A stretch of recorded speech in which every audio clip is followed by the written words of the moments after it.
دنیا میں بہت سے مکاتب فکر ہیں، پاکستان میں بھی مکتبہ فکر جو ہیں وہ بہت زیادہ ہیں.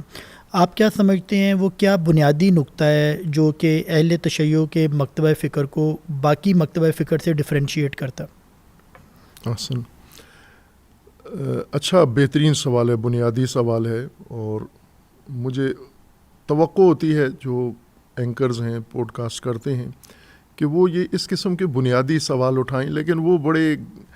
گلی کوچے کے گھسے پھٹے سوال اٹھاتے ہیں کہ یہ کیوں ہوتا ہے، یہ رسم کیوں ہوتی ہے، وہ رسم کیوں ہوتی ہے. اور آپ کا چونکہ بیک گراؤنڈ یہ کہ آپ ایک اعلیٰ تعلیم یافتہ شخصیت ہیں، اور آپ کا جیسا آپ نے فرمایا یہ آپ کا شوق ہے، پروفیشن نہیں ہے. جی پروفیشن آپ کا الگ ہے، تو ظاہر آپ جیسی شخصیت ہی یہ سوچ رکھتے ہیں اور اٹھا سکتے ہیں. بنیادی فرق جو ایک تو فرقے کی بنیاد پر مسالک کی بنیادی فرق ہے، جو خلافت اور امامت کا بنیادی فرق ہے کہ اہل سنت قائل ہیں کہ رسول اللہ کے بعد خلیفہ عوام نے چننا ہے، لوگوں نے چننا ہے، یہ اختیار امت کا ہے. اور شیعہ کا یہ اعتقاد ہے کہ نہ، یہ اختیار کبھی بھی کسی دور میں بھی امت کو نہیں دیا گیا، یہ اللہ کا اختیار ہے کہ اللہ نے امام معین کرنا ہے یا نامزد کرنا ہے نام لے کر، جیسے حضرت ابراہیم کو نام لے کے انی جاعلک للناس اماما، یا یہ کہ نبی علیہ السلام کے ذریعے، رسول اللہ کے ذریعے یہ اعلان کروا دینا ہے، جیسے غدیر میں اعلان ہوا من کنت مولاہ فہذا علی مولاہ، یا اس طرح سے امام کا اعلان ہوگا. یا پہلا امام جو ابھی امام ہے وہ اپنے بعد کے امام کی نشاندہی کر جائے گا، نص قائم کر جائے گا کہ میرے بعد یہ امام ہوگا. تو یہ ایک پروسیجر ہے، لیکن تمام ان ادوار میں اور تمام زمانوں کے اندر یہ شیعہ کا بنیادی اعتقاد ہے کہ خلیفہ یا امام لوگوں نے نہیں چننا، عوام کی رائے کا اس میں عوام کی اطاعت ہے. جیسے اللہ کے قرآن میں فرمایا ہے انما ولیکم اللہ ورسولہ والذین آمنوا الذین یقیمون الصلاۃ ویؤتون الزکاۃ وہم راکعون، کہ یہ تین ولی ہیں، اللہ ولی ہے، رسول ولی ہے، اور اولی الامر ولی ہے آپ کا. دوسری طرف سے عوام کا بھی فریضہ جمہور کا بھی بتا دیا کہ ولی بنانا اللہ کا کام ہے، ٹھیک، امام عوام کا کام ہے اس ولی کی اطاعت کرنا، اطیعوا اللہ و اطیعوا الرسول و اولی الامر منکم، یہ عوام کا فریضہ ہے.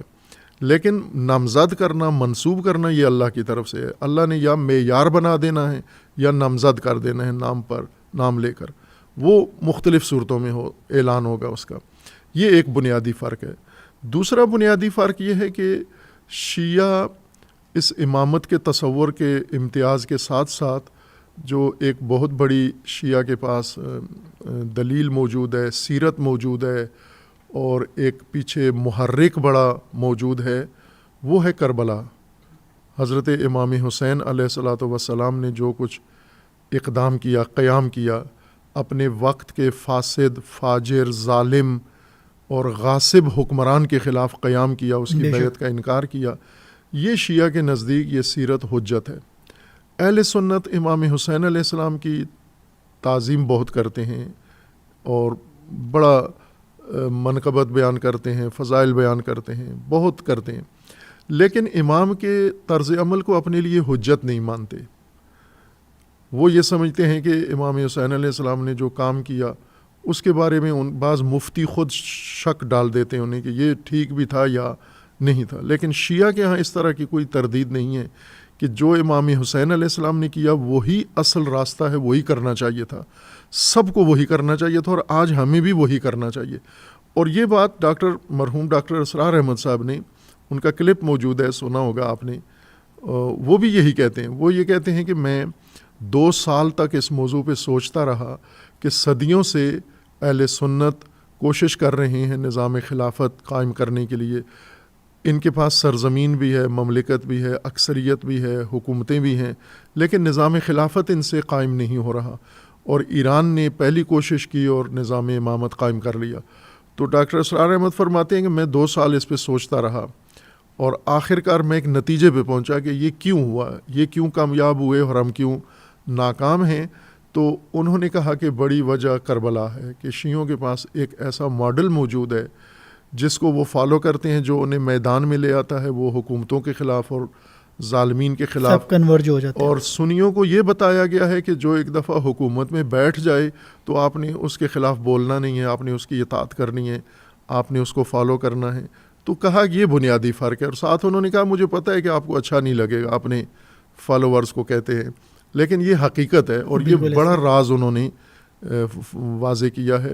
اور آج کے عمل نے خصوصاً بتا دیا ہے کہ امام حسین علیہ السلام کے ذریعے جس طرح ایران اور ایرانی قیادت نے جو کچھ کیا ہے، تو امام خمینی فرماتے تھے کہ ما ہرچ داریم از سید الشہداء داریم، یہ سب کچھ سید الشہداء سے سیکھا ہے ہم نے. تو یہ بنیادی فرق ہے اس وقت. اگر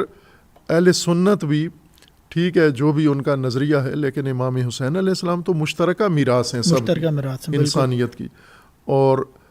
اگر اہل سنت بھی آج اگر امام حسین علیہ السلام کو اپنی زندگی کا،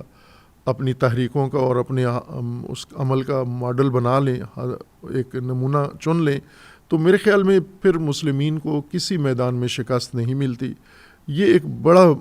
کربلا کی وجہ سے تشیع نے دو قسم کا تشیع، ایک روایتی تشیع ہے جو امام خمینی کی طرح کربلا کو نہیں دیکھتا، وہ رسومات، کربلا سے رسومات لے کر یا کربلا کے بارے میں رسومات بنا کر رسومات انجام دے کے اپنے آپ کو تسلی دے لیتا ہے کہ ہم نے جو کرنا تھا کر لیا، اجر و ثواب ہم نے حاصل کر لیا. امام خمینی فرماتے ہیں کہ نہ، کربلا انقلاب کی بنیاد ہے، صرف اجر و ثواب نہیں ہے بلکہ انقلاب کی بنیاد ہے.